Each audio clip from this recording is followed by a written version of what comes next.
when I did my first book. My first book came out in a month before 9/11, so probably not the best time for a book to come out. The book coming out at that time kept me going when there's a downturn in the industry, which was a blessing. I think I learned right then and there that having personal projects is extremely important as a photographer. You can't just depend on just work. That gets kind of boring to clients who are looking at you as a creator and they're only seeing, commission work. What are you doing on your own that's, organically you? If you lead an interesting life, good pictures will happen. Oh, nice. You might well be my sexiest sounding guest. Go somewhere you've never been before and take a camera. We had this gorgeous Mediterranean light just flowing in. Which Asda were you in? Dartford. Very nice. Your first 10,000 pictures of your worst. Let's sit down, let's have a cup of tea. Welcome to the show. Ladies and gentlemen, a very warm welcome to this week's episode of the Standout Photography Show with me, Matthew Walker, where as always it is my honour and privilege to sit down with the finest working photographers in the world to unpack their systems, workflows and find out what enables them to perform consistently at the very top of their profession. Before I introduce our guest today, is there someone that you would like to hear on the Standout Photography Show? If so, join many that have already followed and been in touch on Instagram or Twitter at Matthew D.A. Walker. That is at Matthew D.A. Walker. And let me know which photographer you would like to hear in conversation. Similarly, would you enjoy maximising your photography in one short email? Like you, my goal is to improve, so every week you can receive a handful of bullet points from me highlighting things I've discovered from speaking with the best photographers in the world. This email is a small treasure trove of actionable tips to help improve both your images, but more importantly, the way that you make them. So, if you'd like to receive that, head on over to thestandoutcompany.com/podcast. That is thestandoutcompany.com/podcast. Drop in your email and you'll receive the very next issue. And finally, are you enjoying the Standout Photography Show? If so, please support the show with your words, not your wallets. It takes less than 60 seconds on Apple Podcasts to leave a review, but it is invaluable to help me secure the finest working photographers for you to enjoy. Without further ado, thank you for your time. Please allow me to introduce today's guest. My guest today is Matthew Jordan Smith. That is at Matthew Jordan Smith on Instagram, Matthew_Jordan S on Twitter, and MatthewJordansmith.com on the World Wide Webs. Matthew is an American photographer based in Tokyo, Japan, and working between Tokyo, New York City, and Los Angeles. He has photographed some of the world's most famous celebrities, including Oprah Winfrey, Queen Latifah, Angela Bassett, Tyra Banks, and many, many more. His advertising clients include Olay, Pantene, Revlon, Showtime, and HBO. In his spare time, Matthew focuses on personal projects, photo exhibits, and book projects, all of which we discuss in depth throughout the episode. To date, Matthew has published 3 books: Sepia Dreams, Lost and Found, and Future American President. He has received numerous awards, including the Vision Award and the George Eastman Power of Image Award. He is a Nikon Ambassador and host of the Master Your Lens Photography podcast, a regular listen for myself and many others throughout the world. Throughout our conversation, Matthew and I discuss living and working in Tokyo, lessons from assisting, putting yourself forward, inspiring clients, which was a real eye-opener, and he has some wonderful tips on how he goes about doing that. The importance of building relationships, putting yourself outside of your comfort zone, harnessing fear, the importance of personal projects, creating a new art form. Yes, very exciting and intriguing indeed. Building rapport and trust with your subjects, building and working with teams, the importance of delegating, outsourcing, dealing with no, very, very important across the entire creative spectrum. Trusting your gut, goal setting, giving yourself deadlines, 3 books to change your thinking, and getting a 6-figure book deal in 3 days. Without further ado, please switch off from the world and enjoy my conversation with this wonderful man, Mr. Matthew Jordan Smith. Without further ado, Matthew Jordan Smith, it is an enormous pleasure, and it really, really is, to say welcome to the Standout Photography Show. Thank you for joining me. Thank you, man. It's my honor. I'm glad to be here in a big, big way. Fantastic, as am I. Now, just obviously audiences, or should I say listeners, can't see this, but you have some beautiful images right behind you. And I spoke to, as you know, Joe McNally last week, and we talked about home studios, and it's not necessarily an area that I intended to explore with the podcast, but during the current situation, a lot of people, as you and I spoke about, are adapting and pivoting to try and find alternative ways of working. So would you mind describing what your setup is like? Where are you at the moment?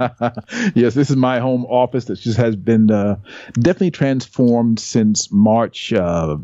I do so much online now. So this is my background, my office that I spend a lot of time in. I have behind me some of my favorite pictures. One of my favorite clients, or longtime clients, was Aretha Franklin. So I have her picture there, so I can say hi to her every single day. I shot her for the last 13 years of her life. And that was one of the last shoots we did. So I look at that picture, and I love this image because it follows you around everywhere you go, number one. But her smirk in this picture is a smirk she had only when, she's about to crack up on something. So I love this picture because for me personally, it says a lot. Then the other pictures are like Tyra Banks behind me, who I've shot since the beginning of my career. I've got millions of pictures of Tyra, and there are 2 up there of her. Then there are a bunch of different models who I've shot over the years, and some recently. The last beauty store I did before the world changed is up there, and just fun stuff. And if I'm not, and then of course pictures of Tokyo as well. I gotta have my Mount Fuji up there as well. I gotta have that. Well, we'll come on to discuss Tokyo imminently, but if I'm also not mistaken, the wonderful Aretha Franklin just referred to you as Jordan, if I'm not mistaken. Yes, you did. I thoroughly enjoyed that story when I was doing my homework. You mentioned Tokyo then, and I've had guests on the show from all corners of the world, mainly the UK and the US, so Los Angeles, New York, London. You, sir, are in Tokyo. Why? I am. Why Tokyo? I fell in love with Tokyo a long time ago. I started my career in New York. I'm from America, of course. Born in New York, raised in the South. But back in the late 90s, 99 to be exact, I went and visited Japan. Back then, I was trying to go somewhere different every year, vacation, and experience a different part of the world.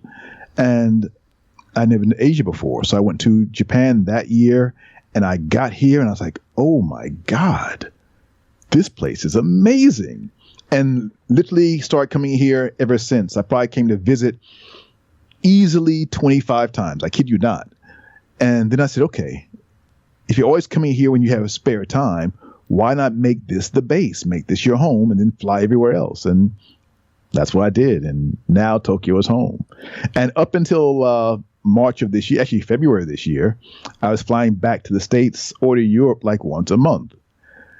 But now, finally, I get a chance to really live here and enjoy it. So how do you find Tokyo because obviously you mentioned then that you would travel a lot for work. How do you find Tokyo from a work perspective?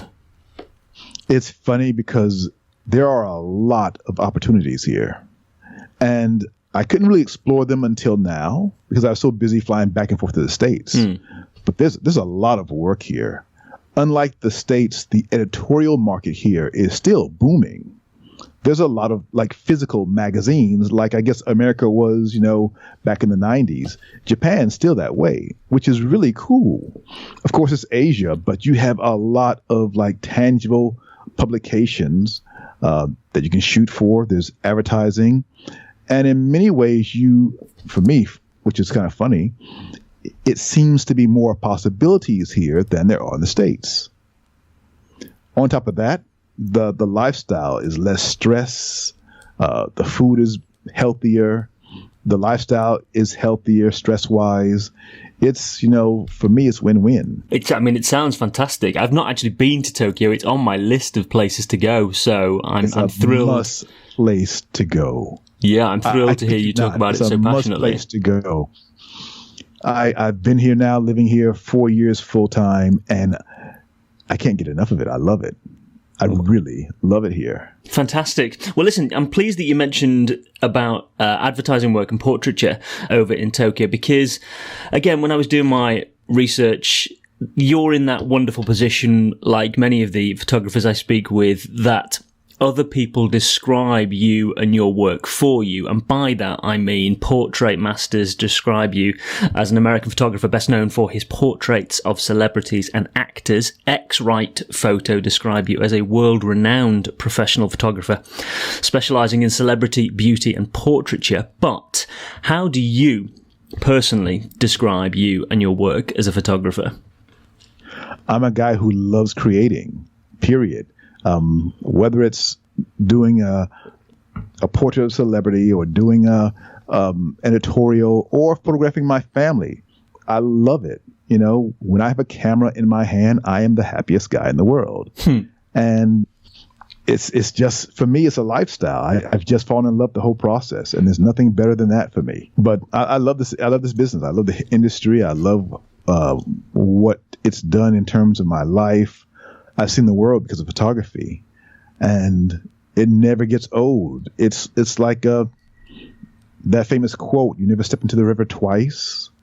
And in photography, you can never do the same thing twice. It feels like every day is just interesting and new and exciting. And I love that about this industry. It's nice to hear you talk about your work because, again, when I was doing my homework, the reason that I wanted to start this podcast, and the thing that fascinates me, is that there are many hundreds, thousands, millions of wonderful creatives in the world. But what fascinates me is why some of those creatives reach extreme highs in their career, as you have, and why others potentially explore it as a hobby or maybe don't reach the heights that they could do. I mean, again, when I was doing my research, understanding you and the way you look at your work, it suddenly became very clear why you've been successful doing what you're doing. So, firstly, why photography for you?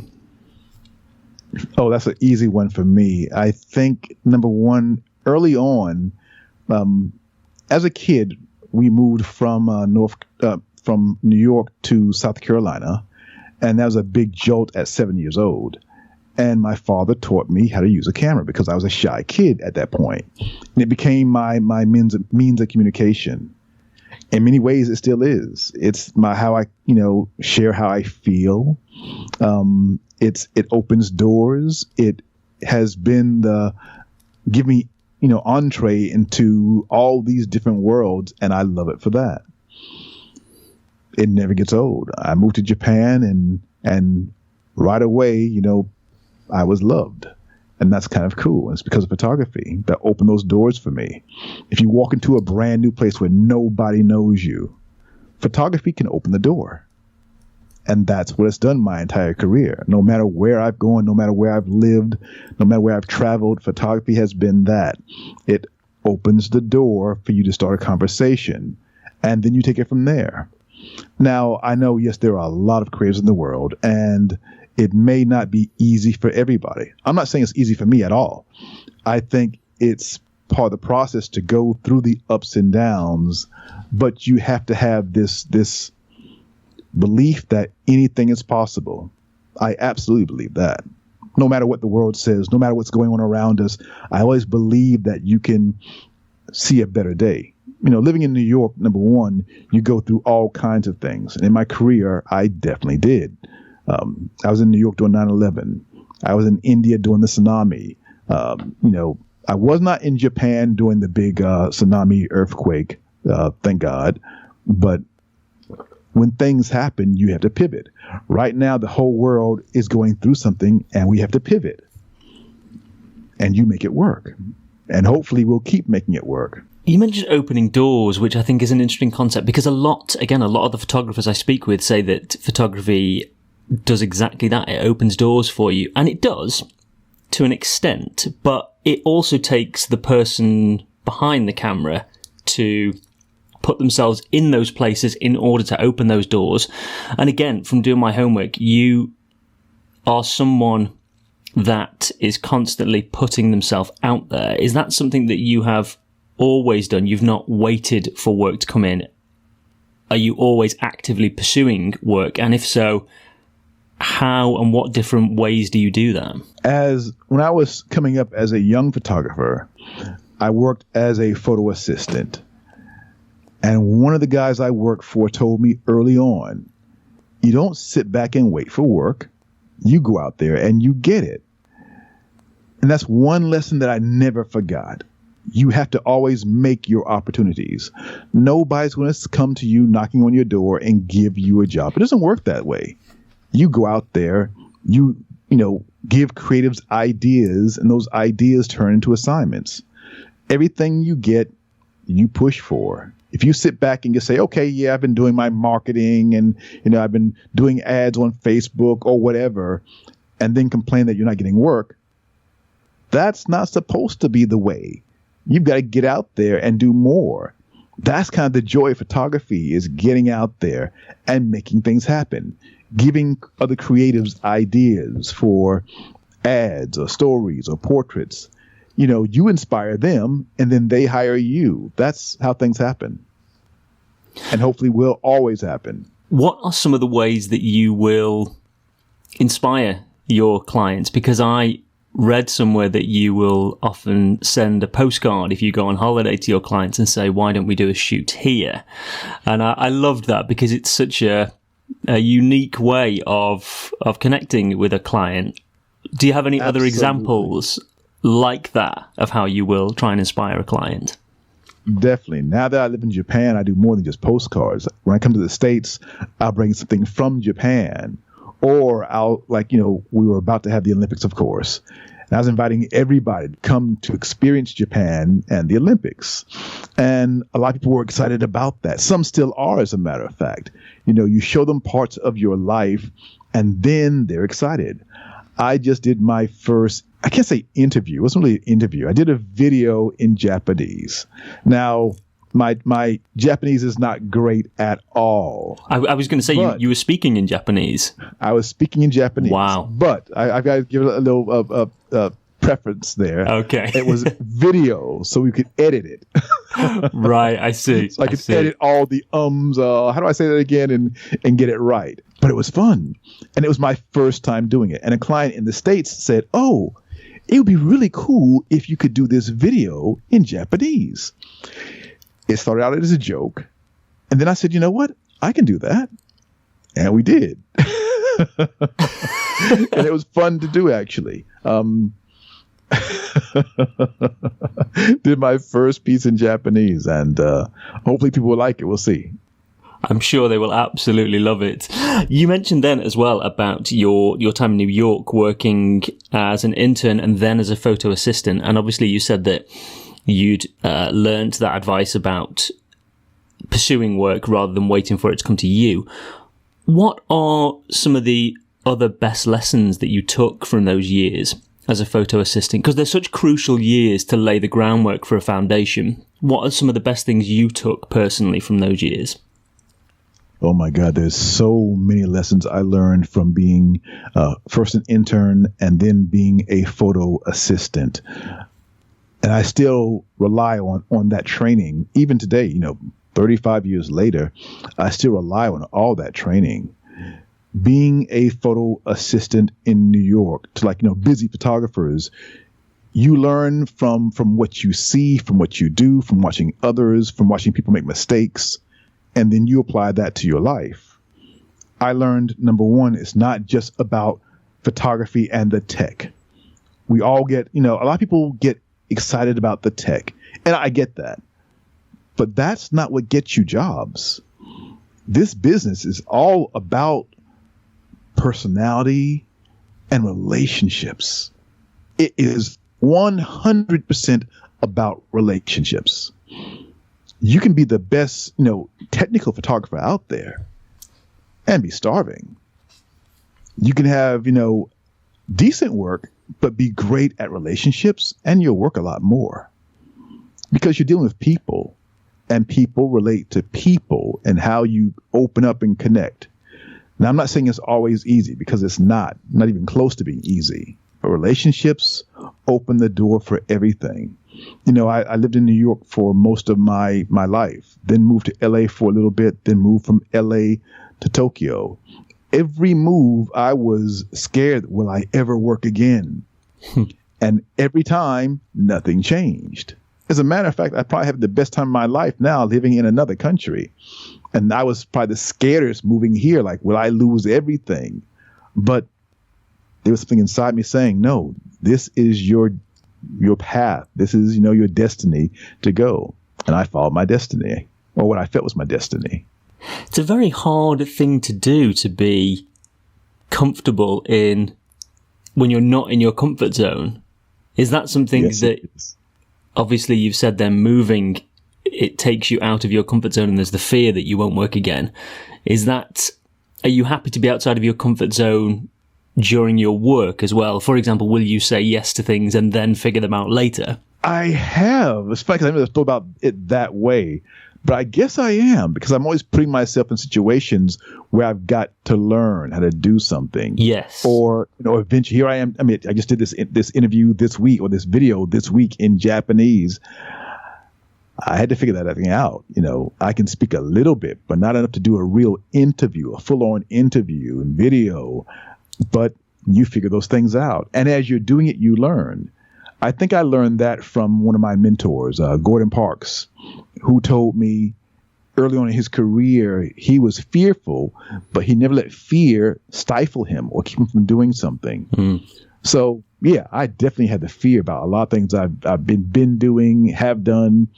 But once you start on that path, the fear kind of goes away. It's like being an athlete. I played basketball in high school. And before a game, you had these butterflies. And then the game starts and you get in it, and that goes away. Same thing in photography. You might be, shaking in your boots, but then you start and that goes away and you get in the grind. And then you get used to that and you start excelling. I mean, I was ever one for doing, speaking and being on video. And now it's our life. You pivot and you learn. You do. And the comfort zone thing is interesting, because actually, to journey back to your time assisting, that is a hard transition to go from assisting to exploring your own path. Yes. What was that transition like for you? Was it an organic process, or was it a conscious decision to stop assisting and start on your own? No, it was more organic for me. It wasn't like a clear-cut stop assisting, start shooting. It wasn't like that for me. I was very fortunate to be working for some great photographers. And then I started getting hired to do editorial, just little small jobs. But those little small jobs came more and more and more. And it got to the point where I was getting more work shooting than assisting, and I had to stop assisting so I could get all those other jobs. That's how it happened. But it wasn't like an overnight thing. Maybe I'll say for probably 8 months, 10 months, I was doing both, shooting sometimes, assisting sometimes. My first cover in my career, I'm on a high because I shot my first cover ever. And then the next day I was working as a photo assistant. So, I'm getting highs and then going back to I guess reality at the time. But that cover turned into other covers. And then those covers turned into more jobs, and they turned into advertising. And then it just snowballed. I'm pleased you mentioned the snowball, because I spoke to a wonderful photographer called Simon Norfolk a couple of weeks ago, and I was doing my research, and I typed his name into Google, and page after page after page after page, all it was Simon Norfolk. And you are exactly the same. It took till page 11 of Google until I finally came across something that wasn't Matthew Jordan Smith. It was a chef called Matthew Jordan. And it got me thinking, do you remember, because you mentioned the snowball then, do you remember the the tipping point where your work started to gain real traction? Yes, I do. It's funny because people think it's like one big thing that happens in your career, and it's not really that way. It's a series of things that happen. And that series, before you know it, I think everybody else sees it before you see it. For me, it was doing 3 big covers back to back. My first 3 covers of celebrities was a launching pad for sure. It got a lot of attention. The third one was a big one. The third one was Oprah, who was at the time one of the biggest celebrities in America. That one opened a lot of doors. But it wasn't like, work left and right. It was a slow build. Then the next big build happened when I did my first book. My first book came out in a month before 9/11. So probably not the best time for a book to come out. But the book coming out at that time kept me going when there's a downturn in the industry, which was a blessing. I think I learned right then and there that having personal projects is extremely important as a photographer. You can't just depend on just work, because that gets kind of boring to clients who are looking at you as a creator and they're only seeing, commissioned work. What are you doing on your own that's, organically you? And that's your personal work. So you've got to always have a personal project. And I always have, ever since, I guess assistant, and learning from other photographers that, always have something you shoot for you, because that is organically you. When you're shooting for a client or you're preparing work, hopefully to get work, you're in a different mind frame. When you're shooting for yourself, that's organically you. And people feel that in the work. They see it and they feel it. We can't see it. It's like looking in the mirror. You can't see yourself because, you're seeing your reflection. Everybody else sees you. As a matter of fact, nobody's ever seen themselves. We've only seen our reflection. And that's the same thing in photography. You can't really see your work the way everybody else does. Also, why it's good to have an editor to help you, find your true gems, because they see your work better than you do. And when you are creating work that is organically you, that's when you excel. I believe so anyway. My personal work is definitely my best work. I think that whole sentence that you just said is maybe the best thing I've heard on this podcast so far, and I've been furiously scribbling notes because you're absolutely right. The constant theme, and there's been many throughout these conversations, has been the importance of personal work.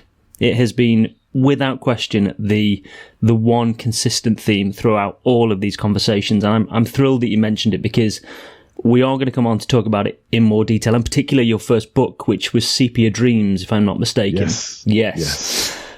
Let's bookmark that for a second, because I do want to come back and discuss it in more depth, and about working with teams as well, because I saw something else that you said which was very important about that. But before we come to it, Creative Live, when you spoke with them, you said, and again, this has been one of the consistent themes, you talked about the importance of doing the basics well. And this is something that nearly every photographer I've spoken to, again, has gone back to. What does doing the basics well look like for you? For me, the basics is understanding all about light, really having a strong understanding of aperture, shutter speed, ISO, something that people take for granted now. I use a light meter. I use a color meter because I want to know exactly what's going on. So if I want to recreate that same feeling or same look a year from now, 5 years from now, I know exactly how to do it. I know we live in a world where everybody's depending on looking at, histograms or looking at the back of their camera or looking at their screen on the computer. But that's not giving you all the information you need to excel. I don't believe anyway. So the basics for me are having a real understanding of how everything works, how the light works, how aperture works, how shutter speed, and then how I can use that in a way to get my image exactly the way I want and reproduce that image over and over and over again if I want to. That's the basics. That's also how I learned, the business in the first place, coming up in that era where you were being precise, where you had to be precise. When you're starting out and you're shooting film, there was no look at the back of the camera. There was no, look at the histograms. You had to know it. Then you send that film off, you get it back. And it wasn't a mistake that you got it. It was you knowing all the variables to get it exactly. It's the same thing I feel today. You need to know it, because what that does is it gives you so much confidence. You can walk into any situation and know, okay, something's not right. Numbers don't change. Numbers don't lie. And if the numbers are right, they will be right. If something's wrong, then you look at your numbers and still something's saying that, okay, this is all right. Then you can narrow down what's wrong.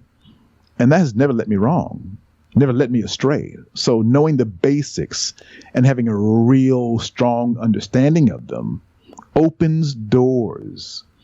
I've been now doing this. I live in Tokyo, which is normally a busy place. Of course, now it's not as busy, of course. But I started doing this series of images where I'm shooting slow motion in bright sun, which is hard to do. Shooting for, a slow shutter speed is very hard to do in bright sun. But I wanted this certain look. So by thinking about, those variables, the aperture, shutter speed, ISO, and then understanding what I had to do to manipulate that to get those images, it all came together. And that's what it does, period, once you understand the basics of lighting, basics of, photography. Then you learn all the rules. And then once you know all the rules, you can bend them and break them and make your own. And I guess it probably sounds pretty obvious, but once you have that foundation, presumably it gives you far more flexibility to be creative.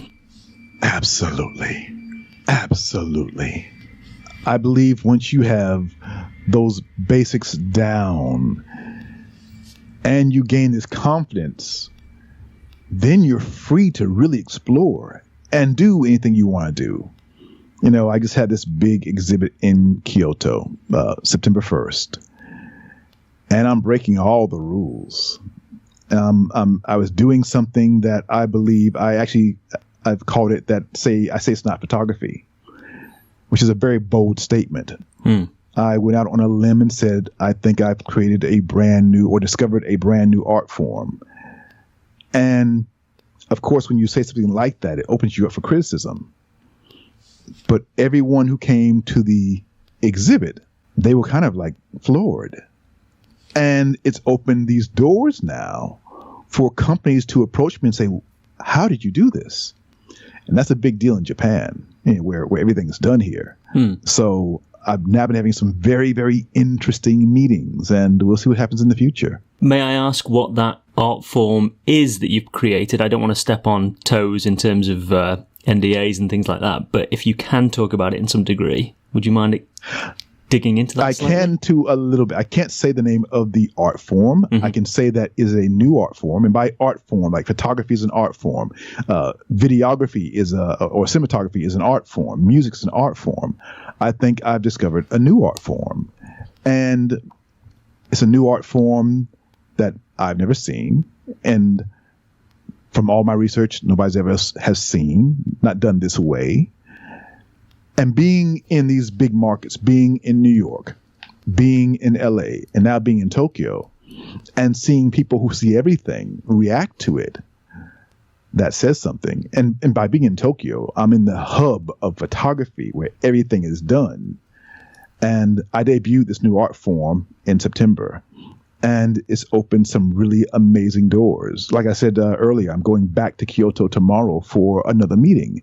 People are very curious about this. Now, hopefully I can show this to the world once the world opens up again, but I believe it's another evolution in the visual art form. It sounds very, very exciting, and I'm sure you and I will stay in touch. So hopefully once you have revealed that to the world, hopefully we can maybe do a part 2 and discuss it in more detail, because it does sound absolutely fascinating.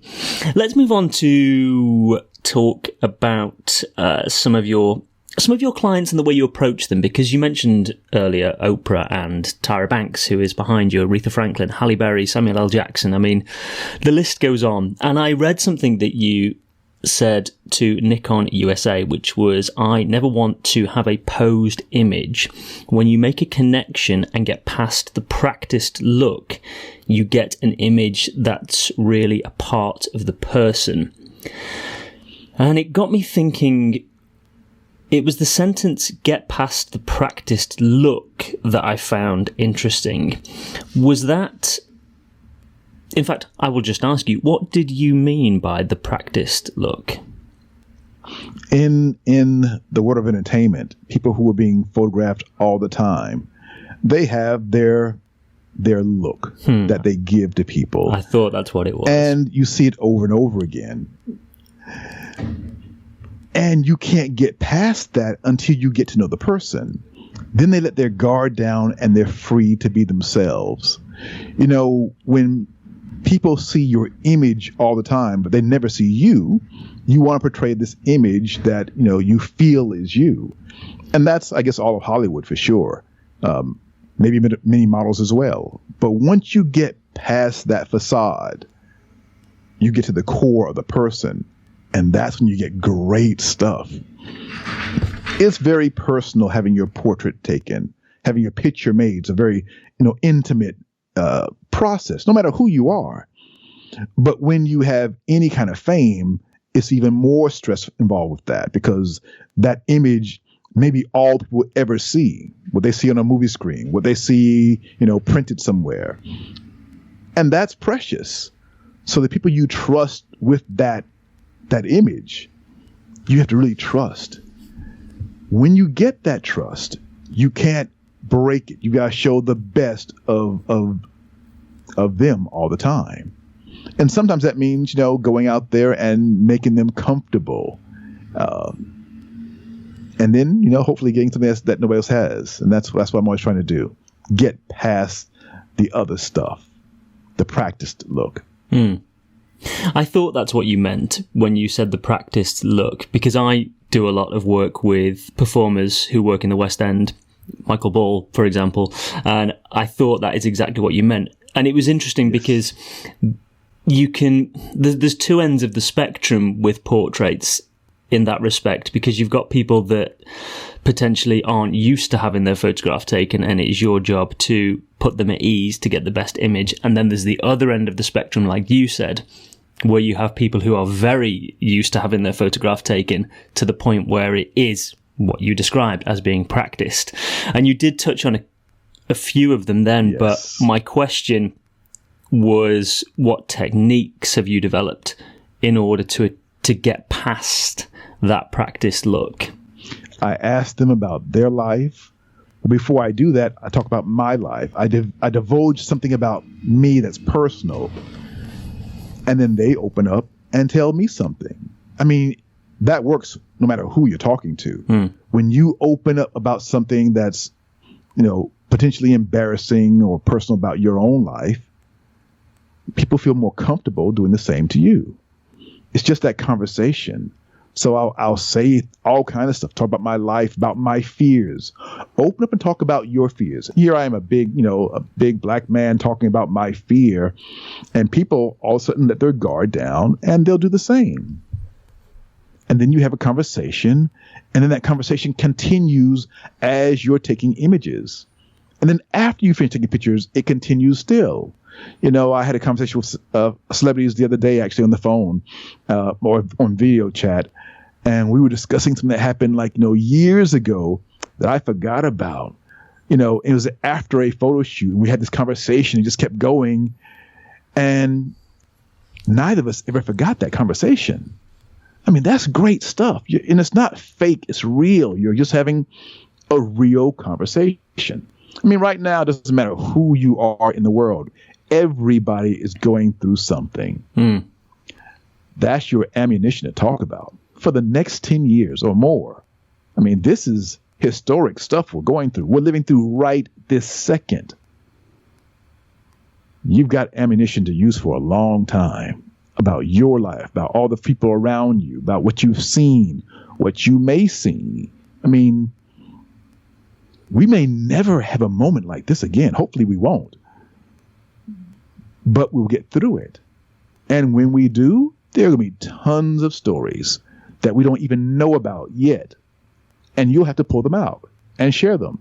And those stories will lead to amazing, incredible images. I completely agree. And actually, what you were saying then about opening up about yourself, I think it transcends even beyond photography. It's like these conversations with podcasts. If I am very open and honest with my guests, then they open up to me, and it is a conscious choice. I do it as well. At the start of a conversation, I will always try and say something that makes me vulnerable, because again, it's not being fake. It's just expressing vulnerability. And then, of course, then Absolutely. It puts your subject at ease as well, whether it's photography, whether it's a podcast, whether you're on a film set. It's just about very true collaborating and being truthful with one another.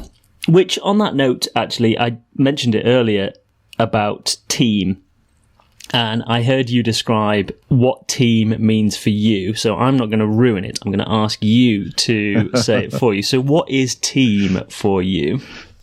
Together, each achieves more. I mean, that's the epitome of team. It's together, each achieves more. You can't do all this by yourself. There's no way. You know, people say, oh, yeah, I'm a self-taught photographer. Nobody is self-taught. We all have learned from somebody else. That's the process. It's a team effort. Even once you get past the point of just beginning your career, it's a team of you and your client, you and your assistant, you and your makeup artist, you and maybe it's just your wife or your husband or your boyfriend or your girlfriend. It's that team that helps you develop stuff. And that's a really cool thing. When you open up and let the team work, more happens. And that's not just in photography. I mean, I read a book years ago, Vincent Peale talking about how important in business the team is. Can you have success on your own? Yeah, but it might take you 10 times as long to get there. You'll get there faster, more efficiently when you have a team working together with the same goal, like-minded, all in one accord. All that makes sense. I am going to write that on my wall. Together, each achieves more. I think it's brilliant, and I'd never heard it before until you said it. And it got me thinking. I can't take credit for that. I can't take credit for that at all. That came to me from an Olympic athlete, actually, from Dominique Dawes. She told me when she was training for the Olympics, this is years ago. She's in my first book, Sepia Dreams, and she told me when she was training for the Olympics as a gymnast that she would use her father's shaving cream and put that on her mirror. And I never forgot that. She put the shaving cream on the mirror? On the bathroom mirror, and write that out. Together, each achieves more. I see what you mean. She would write it in her father's shaving cream. I was trying to work out what she'd done with it. And I see what you mean. I love it. I think it's great. Together, each achieves more. I love it. And it got me thinking twofold, actually. One question which I've asked a number of photographers, which was, when you're working with a team on a shoot, what do you like to delegate to others, and what do you like to have personal responsibility for? So if you don't mind, let's do that one first, and then I have another one which is related to team. So yeah, exactly. Perfect. That. If you're working with a team, what do you like to delegate, and what do you like to have personal control over?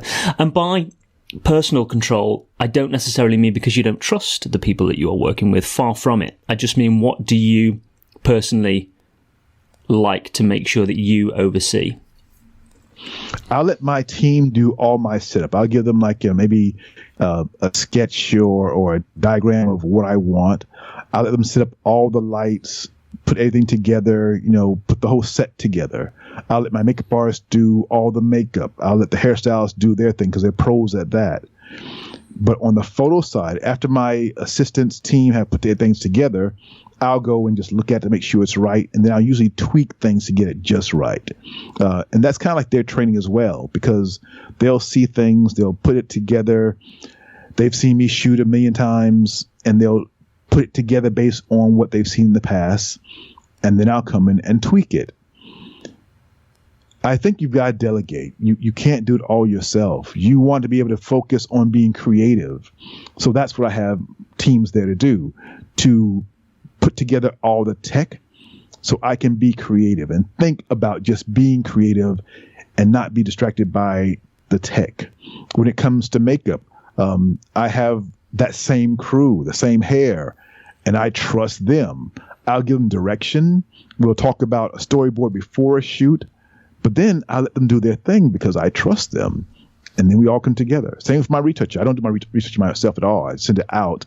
I've had the same retoucher forever, and I trust her because she sees things that I don't see. I'm pleased you mentioned retouching, because it actually takes me on rather nicely to what was my next part of this question, which is you, like, again, many of the photographers I've spoken to, Joe McNally, Art Wolf, you produce an enormous amount of work, and not just photography. As we mentioned earlier about pivoting, you now have a podcast, Master Your Lens.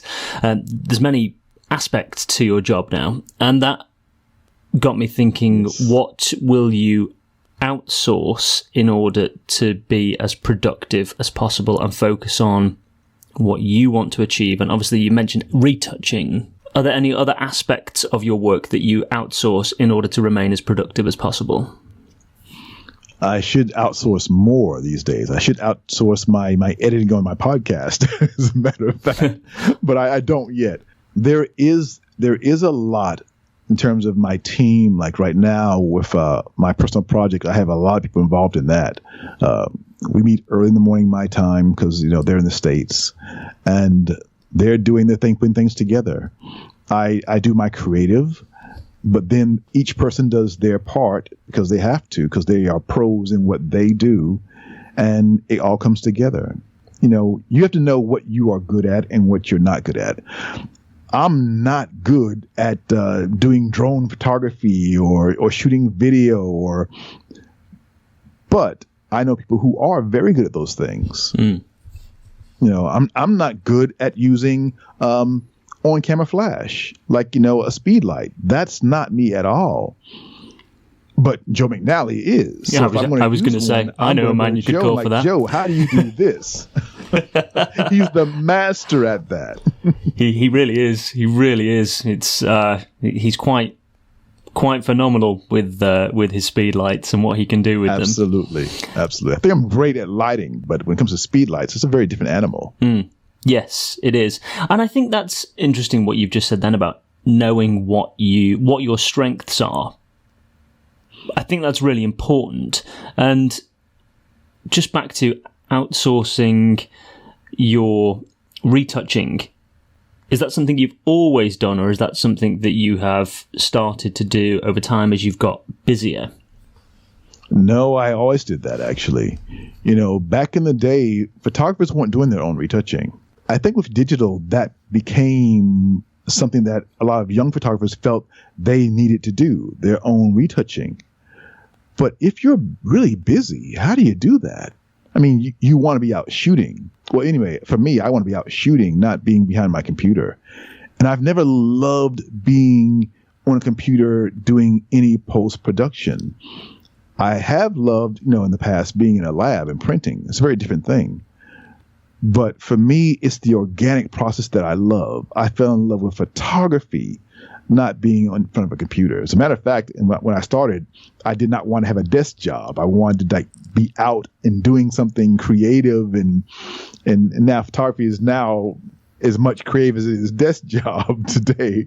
But I don't want to sit in front of a computer and retouch. I don't enjoy that at all. I want to send that out. So I have great retouchers who I send my work to for that part. I'll do the culling part. Back in the day, we called editing the process of culling your images, and I still call it editing.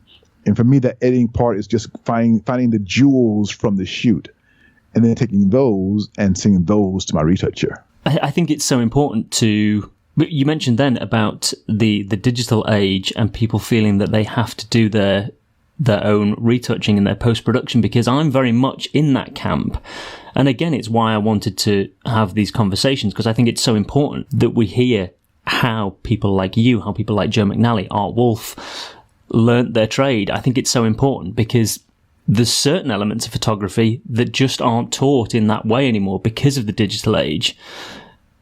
You mentioned that's so true. You mentioned earlier, about working in film and having to actually know what your image would look like without being able to see it. That for me is terrifying because I didn't grow up in that world. But I think it's so important to, even if you work in digital, to understand those practices and just slowing things down and making images rather than taking images, which again seems to be a theme of people that I've spoken with.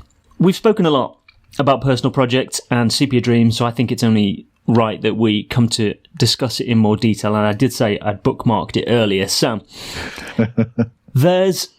I was thinking about personal projects, and there's many ways you can make money from photography, commercial photography, portraits, weddings, whatever it may be. But if you break that down further, there's actually only two approaches to earning money as a photographer. You can be approached by a client to produce a commission for a set fee, or you can, what you said, you can produce work, personal work for yourself, and then sell it to the highest bidder. That being absolutely the highest financial bidder or the person that can give you the greatest exposure, depending on what you want from it.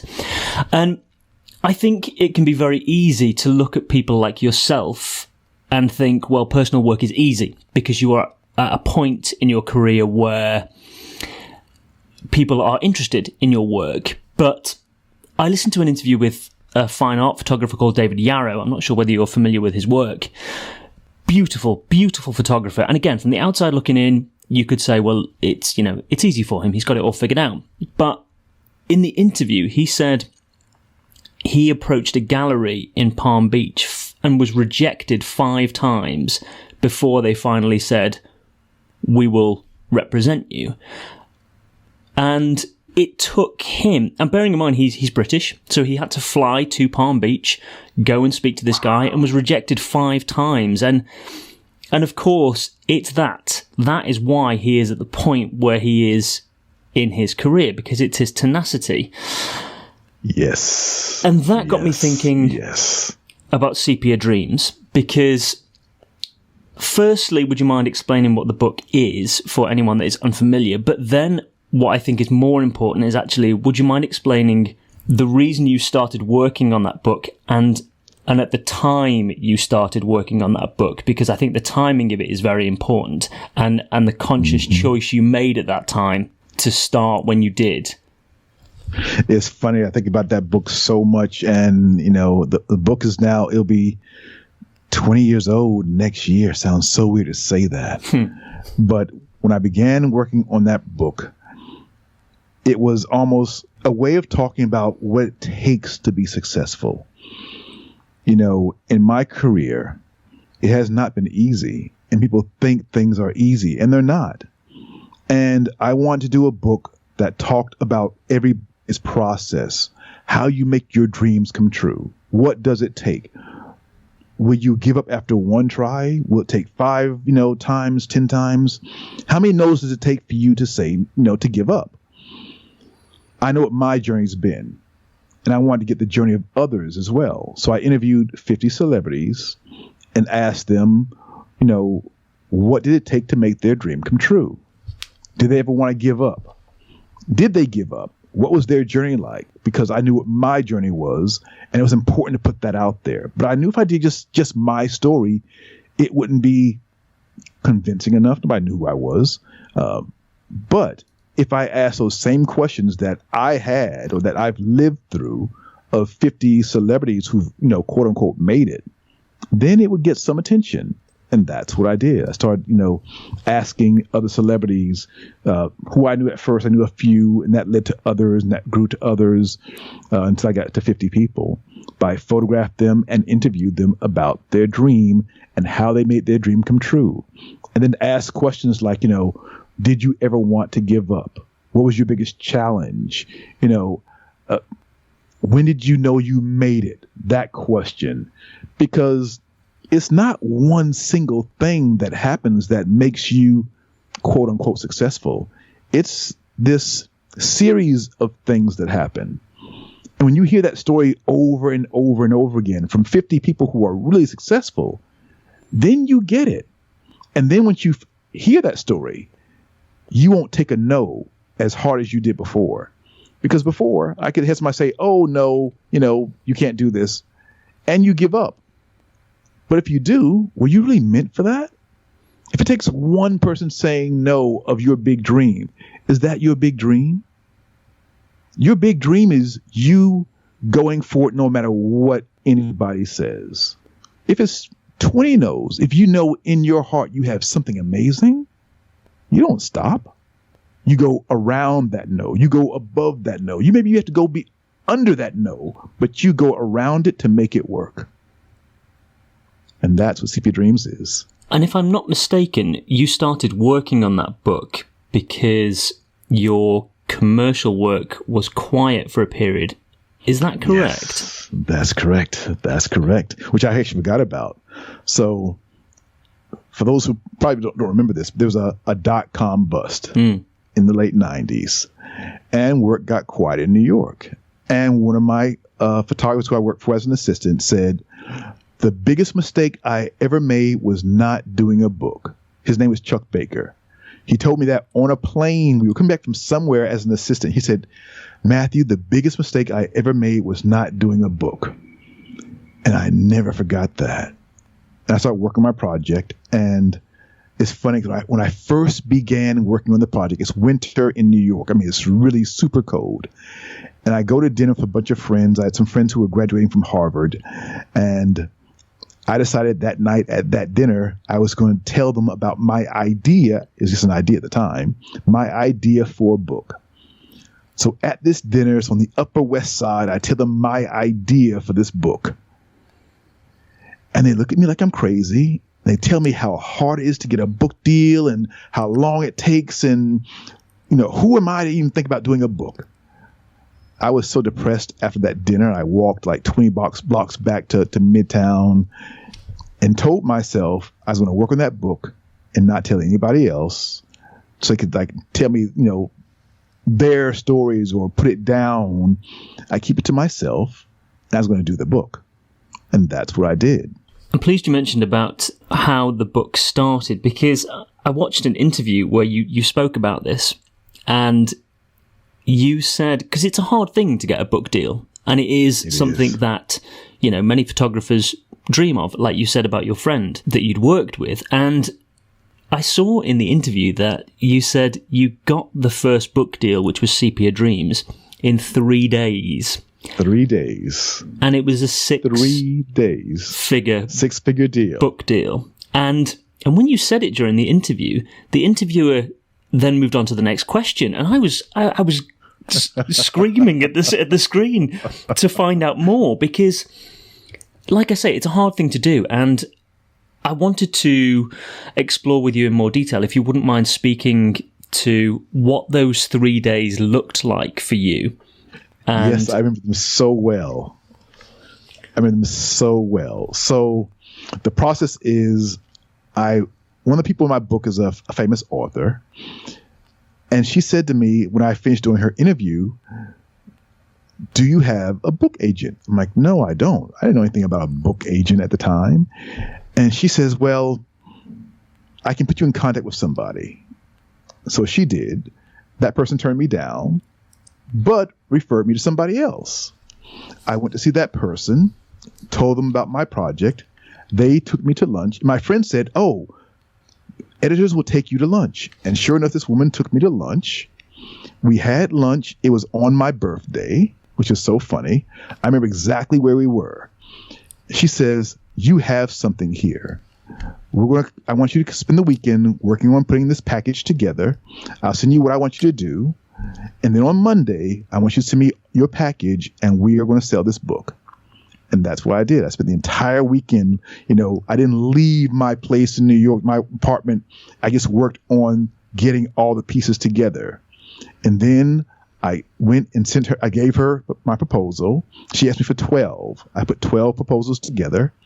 She told me, okay, mark this date down.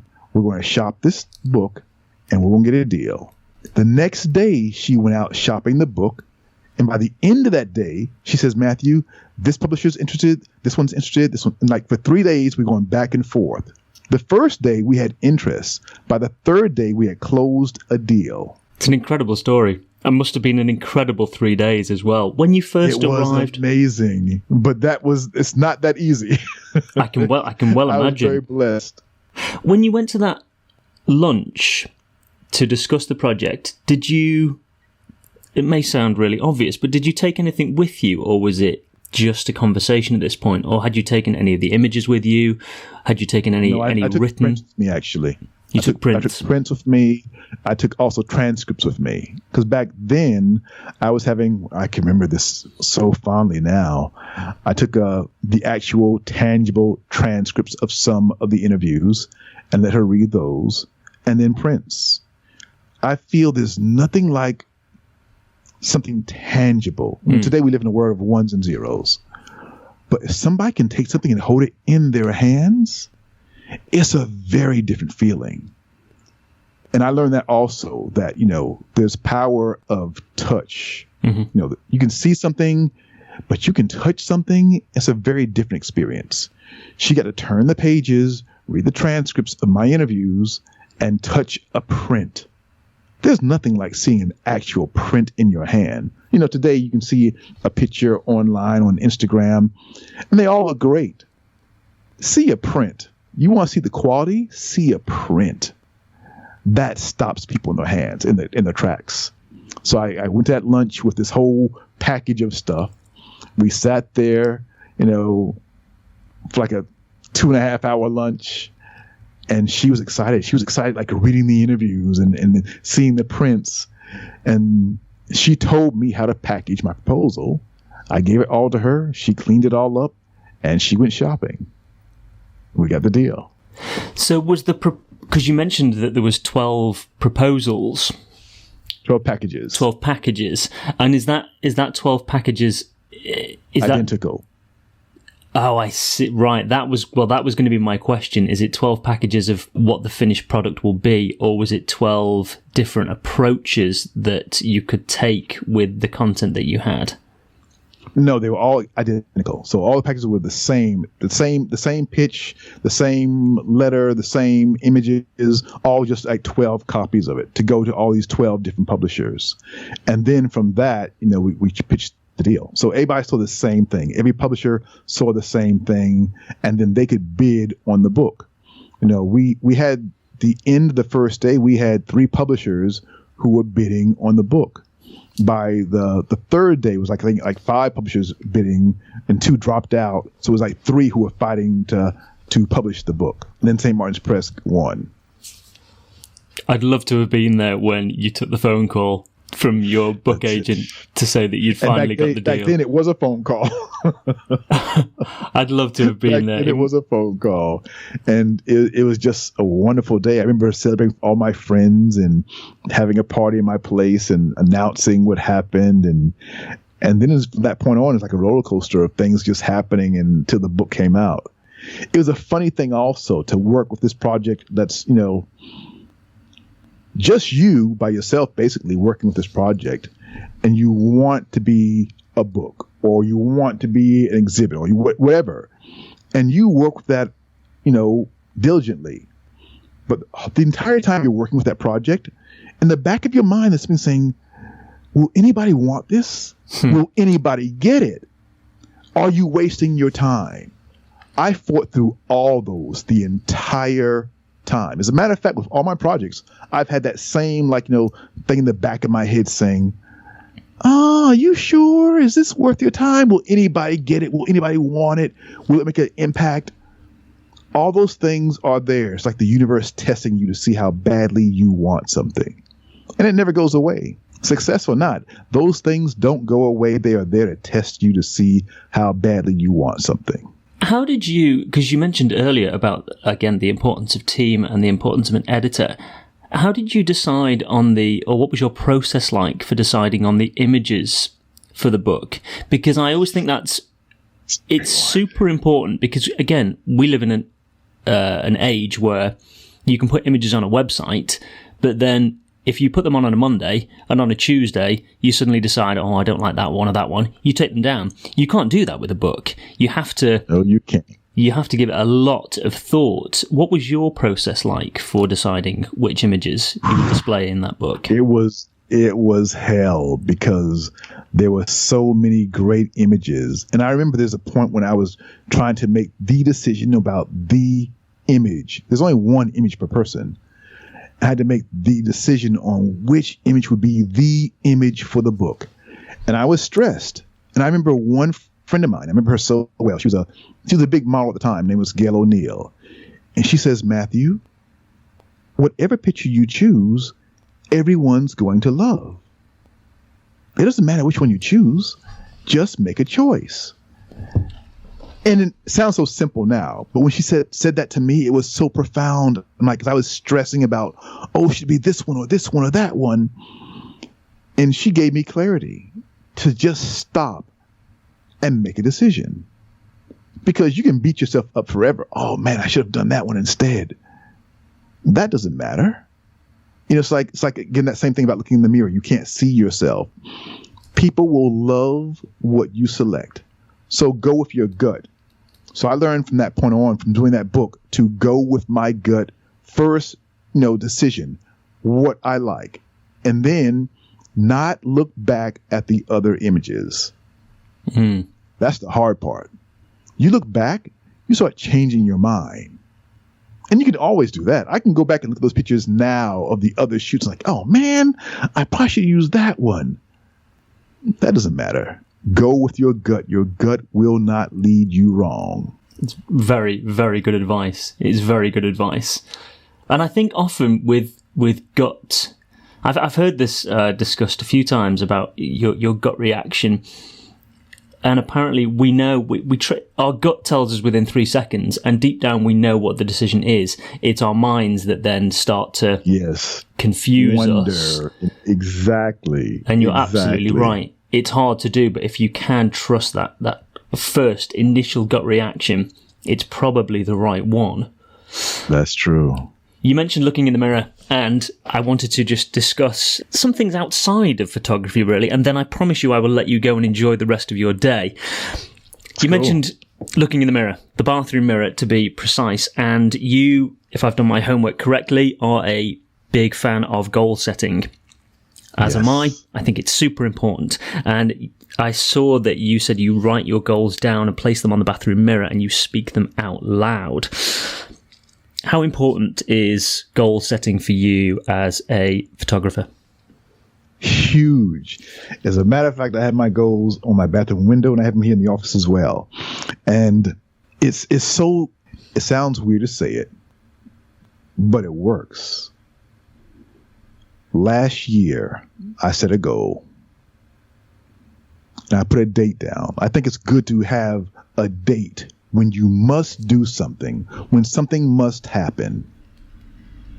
And there's power in you saying it out loud. I wrote this date down September 1st, 2020. I didn't know last year how the world was going to change, how it was going to go crazy. I didn't know that, but I put a date down, and I've always done that. You have to give yourself a date when you want to have something happen. That's the pressure. And as humans, we try to figure things out. But it's not up to you to figure things out, how things are going to happen. There are things that are out of your control. There are things that are beyond your understanding. And that's why you put them out in the universe. I don't know how things happen, but I got a call about having an exhibit on September 1st of this year. And when it happened, it freaked me out. It freaked my wife out because, she knew my goals. That's how stuff happens. I think the problem is we try to figure everything out, how it will happen. It will go from here to here and here. It never happens that way. It's never the way you think it's going to happen. Your job is just to dream really big and put it out there and let the universe, let God take over from there. And that's what I do. You mentioned then about setting a date, and actually that was going to be one of my follow-up questions to this, because Again, with personal projects, I've spoken to a lot of photographers, and some have spent 10 years working on a project.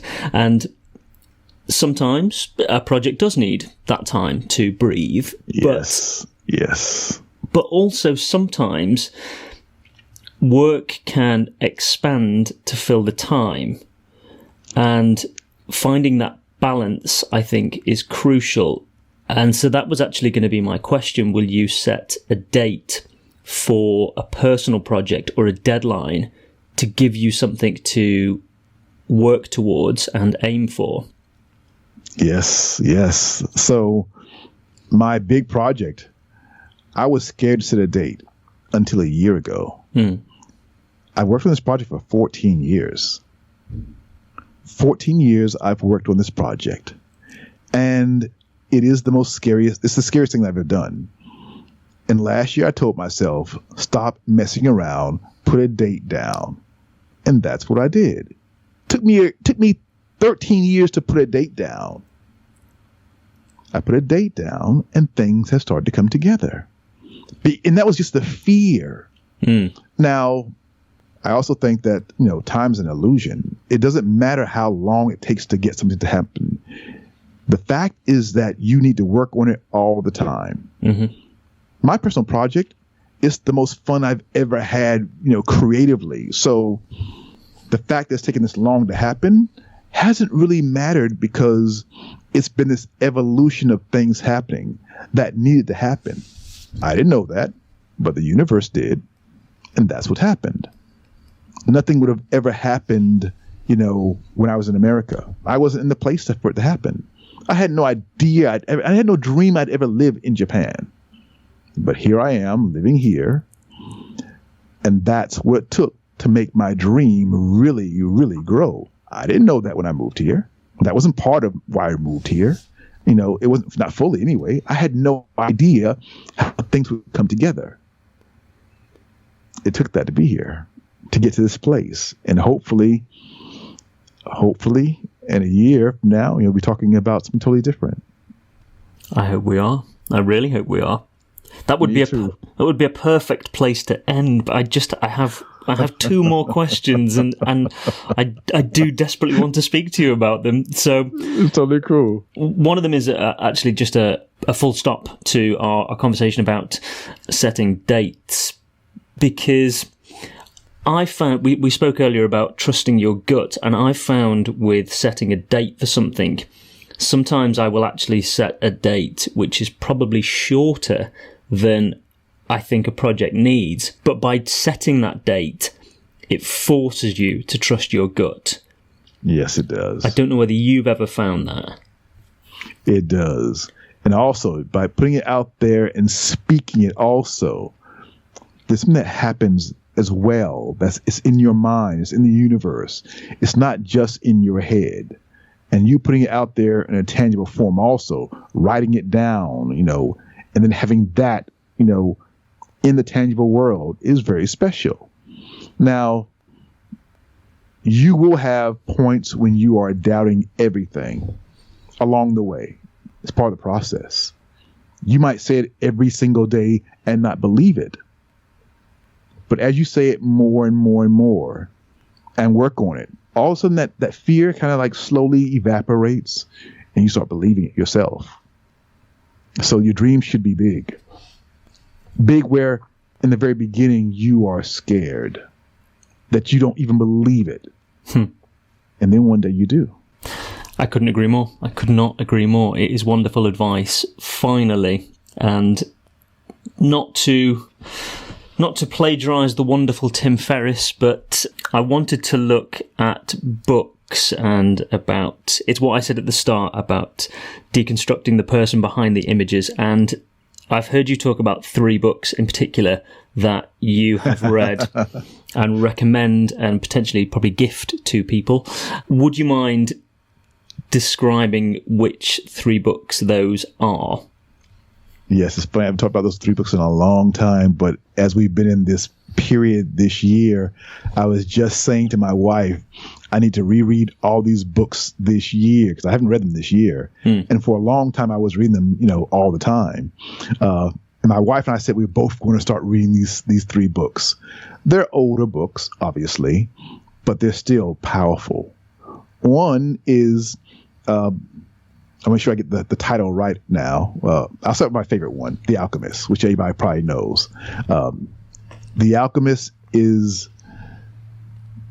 not a photography book. It is a book that is about you dreaming, not having control, but putting it out there, and then the universe takes over. I love that book. And sometimes I call myself a photo alchemist because, you're not turning, silver to gold, but you are turning something that's, precious to somebody into something super precious, their image into something that's super precious. They may not know it at the time, but it becomes super precious with time. That's what an image is. If you do a great job, they will love it and cherish it more and more and more as time goes by. So The Alchemist is definitely one of my favorite books. Then Think and Grow Rich, which is another one of my favorite books, because, well, I shouldn't say Think and Grow Rich. I mean, it's probably my 4th great book out there, because that one is also one I read all the time. But How to Win Friends and Influence People, that one is never, ever old. It's life lessons. It's kind of how people live here in Japan, and whether it's surface or not, I don't know, but it's definitely a part of life here. How to Win Friends and Influence People. Super old book, but definitely one of the best books you can read anytime, maybe even especially this year in 2020, because it's going to give you so much information to help you when you may be having a down time. And this will kick you in the butt and make you think and understand how important relationships truly are. It's a big, big deal. Then, when it comes to marketing, things have changed for sure. The world of marketing has changed from what it was 20 years ago. But there are elements of marketing that will never change. You asked me earlier about my whole process of sending a postcard, old-fashioned stuff that still works. And all that came from this book that, I've given away to interns, to assistants over the years. I've been in Japan now 4 years, and I haven't given it away since I've been here. But I need to do that because I now have a brand new intern, like 2 weeks intern, who will be an assistant, young, early 20s, knows nothing about these books. I should, for the first time in 4 years, I should give all 3 of these books to him. It's funny thinking about that now, but The Alchemist, How to Win Friends and Influence People, and Selling the Invisible, that 3rd book. Selling the Invisible is a marketing book, but it's not about photography. As a matter of fact, all 3 of these books are not about photography, but they are incredible books to teach you about how to do small things that you're not thinking about. You think about marketing today, and everybody talks about all this other stuff, get this site, get that site, do all these other things. But this old-fashioned stuff really, really works. That whole postcard thing, I learned that from that book, and it makes a huge difference. So definitely, when I think about that book today and living in Japan, probably in Asia, period, the whole thing of giving gifts is a big part of life here. And those things make a big impact. And they're never expensive gifts here. People don't give you expensive gifts. They're small, little gifts that are special. And it's just this appreciation. And that's really wonderful. It's really not about the gift and what the gift is. Like in America, it can be about, okay, this is this amazing gift from this designer. Here, it's not that way. Here, it's about the idea of, you being thankful for something and giving a gift in that way. And that's amazing. So, yeah, those three.